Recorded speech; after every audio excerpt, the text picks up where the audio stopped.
Hello and welcome to the Convergent video series for the week of July 27th. Top three things we're going to cover on the video today. First, the market was down a bit last week. Pretty volatile roller coaster ride to get there. Two, we're going to cover a lot of economic data, mostly around unemployment and gas demand and what we think is going on there. And finally, we're going to touch on the stimulus package as well as corporate earnings releases from last week. Before we jump into the numbers, though, wanted to hope you all had a great weekend.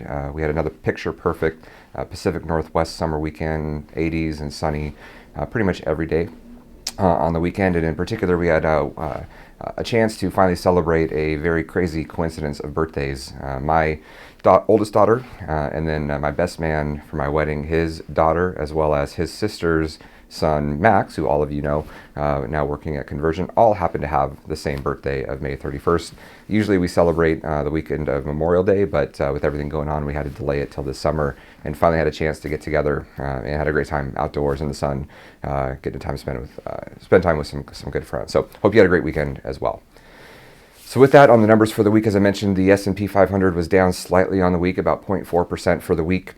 And quite a roller coaster ride to get there. Early in the week was actually up pretty well, but then we started getting the corporate earnings numbers and some worse than expected unemployment data, and actually saw the market come down quite a bit late in the week to finish down. On the economic data front, on the unemployment to start, we had a first time since March, we had a rise in the level of unemployment claims. So we had 1.4 million of new claims for unemployment. So, some troubling data there.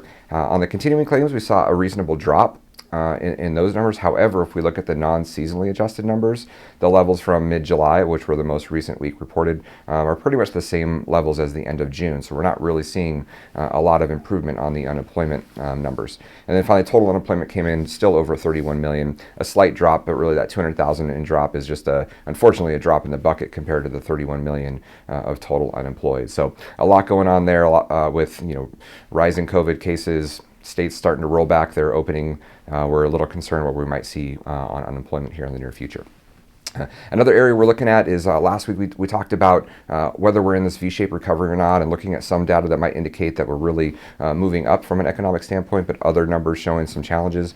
The chart that we're showing right now is gas demand, and while we saw this major V-shaped recovery up until just recently, we've now started to see that level off and even turn negative.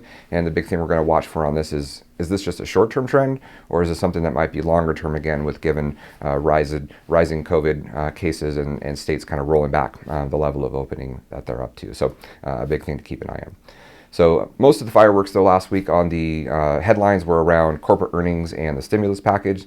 First on corporate earnings, some big names reported later in the week. So we had Microsoft and Tesla in particular.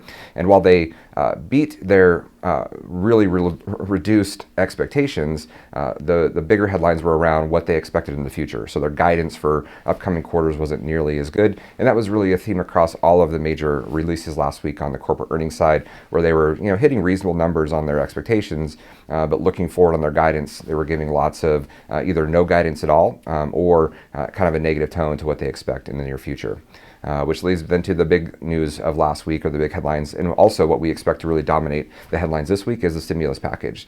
So there's been a lot of kind of infighting within Congress and not a lot of progress being made. Late in the week, we started to get a little bit of information on what we think might be coming, and while it looks like there's likely to be, again, another kind of one-time check to individuals under certain income levels, the biggest change likely is to be a pretty significant drop in the weekly $600 pandemic unemployment insurance that's been added since March. And so we're concerned about what that might mean to the over 20 million people that are currently receiving those benefits. So that's going to be the big thing to watch in this coming week and the weeks ahead, depending on how long they take to get that passed. So the longer it takes for them to get that passed, the more volatility that we expect to see in the markets.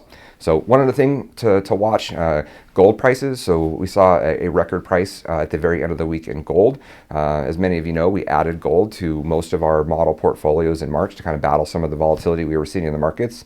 And since then, it's been one of the best performers in the portfolios. And there's just a lot going on in the precious metals world, with a lot of concern potentially around inflation, or just as a hedge against some of the volatility that's expected. So again, it's something we're going to keep an eye on and probably give you more updates on here in the near future.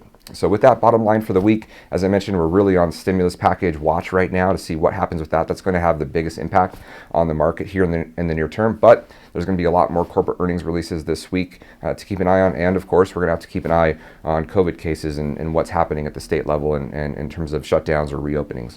So lots of things still going on. So as always, if you have any questions on your individual situation, please feel free to reach out.